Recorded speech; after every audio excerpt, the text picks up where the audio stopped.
Hi, I am Daniella Levy, and I'm going to be reading my poem, Barco de Papel, Paper Boat, from my home here in Tekoa, Israel. You may be wondering how a Jewish American Israeli came to publish a poem in Spanish and English in a literary magazine in Texas. And if you're wondering that, you are not alone, because I am not entirely sure myself how this happened.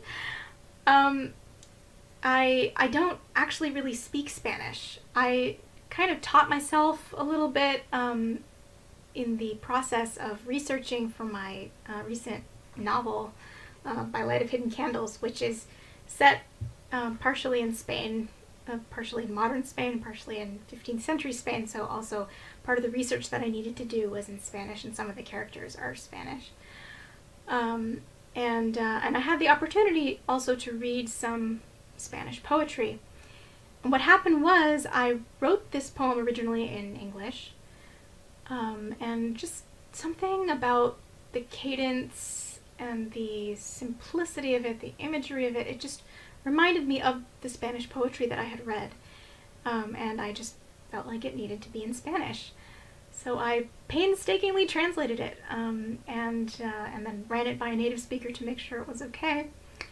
And what I submitted was the Spanish version followed by the English version, because I think it's very interesting to see the same poem written by the same poet in two different languages, and just how different it is.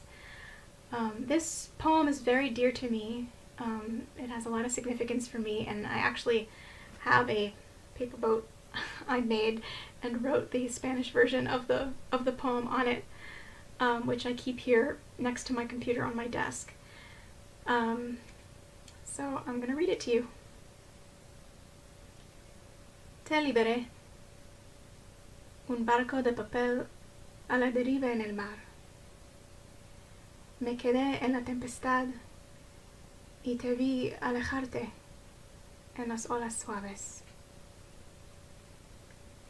Aprendí a caminar sola por esta orilla.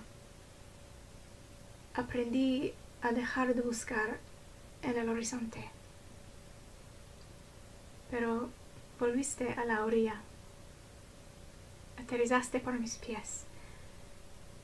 Y finalmente sabía yo que nunca me dejaste. I released you, a paper boat floating out to sea. I stood in the storm and watched you drift away on gentle waves. I learned to walk alone along the shoreline.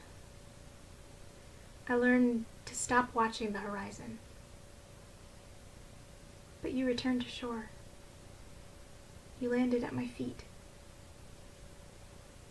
And I finally knew that you had never left me.